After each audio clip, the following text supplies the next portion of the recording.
Welcome back to Off the Record, the podcast where we uncover real stories, share life-changing moments, and dive deep into the truth.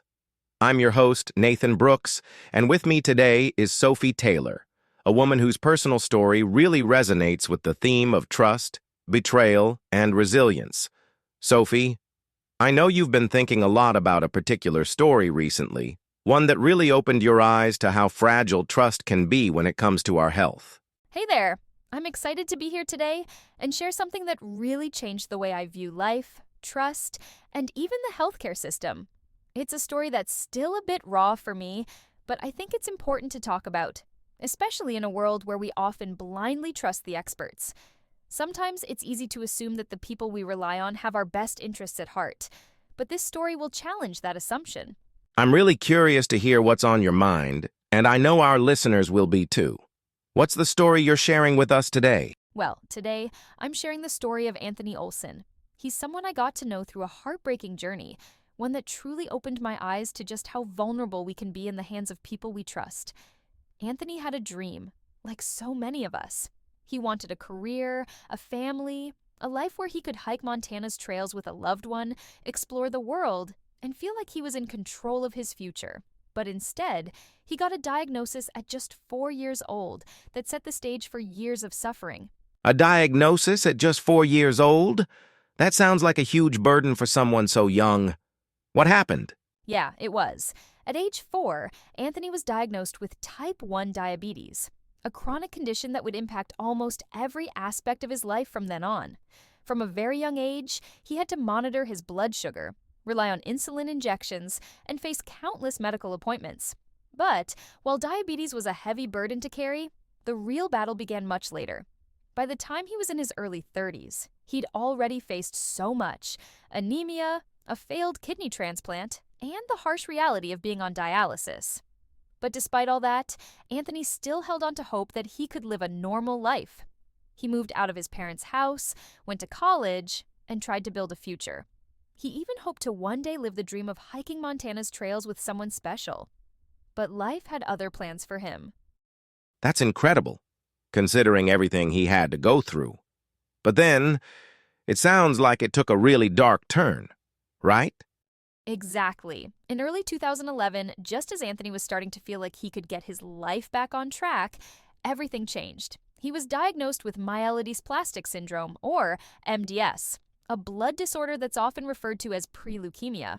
It's a rare condition, and the prognosis wasn't great. The doctor told him he had less than a year to live unless he started treatment right away. Can you imagine hearing that at just 33 years old? Wow. That must have been a devastating moment for him. So how did he react to all of this? Well, in a way, he did what many of us would do. He tried to keep going.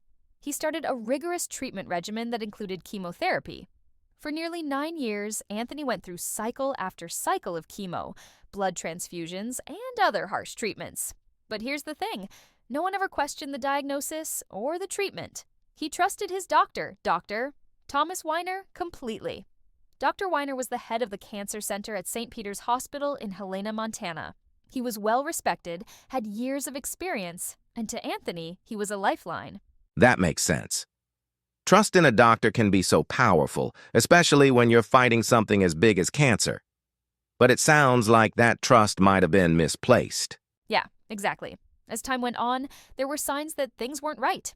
Anthony's iron levels kept rising, and his condition wasn't improving. In fact, the chemo seemed to be making things worse. But Dr. Weiner didn't stop the treatment. Instead, he just kept pushing forward with the same regimen, and Anthony, feeling powerless, followed his doctor's orders without ever questioning them. But by 2016, a new doctor, his kidney specialist, Dr. Robert Leclerc, started to worry. Leclerc noticed the abnormal iron levels and began to push Anthony to get a second opinion. It wasn't until then that Anthony's world would begin to crack open. So, this second opinion, was it the turning point? Not immediately. The thing is, even with Dr. Leclerc raising concerns, no one at the hospital was willing to challenge Dr. Weiner directly. Dr. Weiner was a big deal in the medical community. He was well-known, well-connected, and earning millions a year. The thought of confronting him was intimidating, to say the least. But Dr. LeClaire, determined to do what was best for Anthony, took the matter to the hospital's peer review committee in 2020. That's when the hospital finally started to take a closer look at the treatments Anthony had been receiving and began to question whether his diagnosis and treatment plan were accurate. That's intense. So when did Anthony finally realize that something was seriously wrong? It wasn't until much later, 2020 to be exact. After all those years of treatment, he finally got a second biopsy, and it came back negative. Anthony never had MDS in the first place. It was a misdiagnosis. The chemotherapy, the blood transfusions, all of it had been unnecessary. Can you imagine that? 9 years of his life taken away, years spent enduring grueling treatments, all because a doctor made a wrong call. I can't even imagine.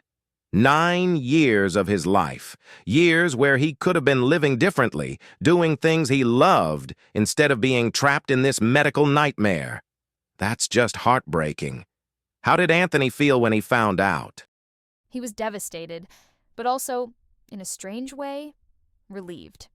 Relieved because, after all this time, he had finally been given the truth. But the hardest part was the apology, or rather, the lack of one.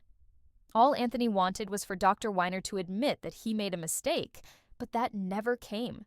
Dr. Weiner continued to deny any wrongdoing.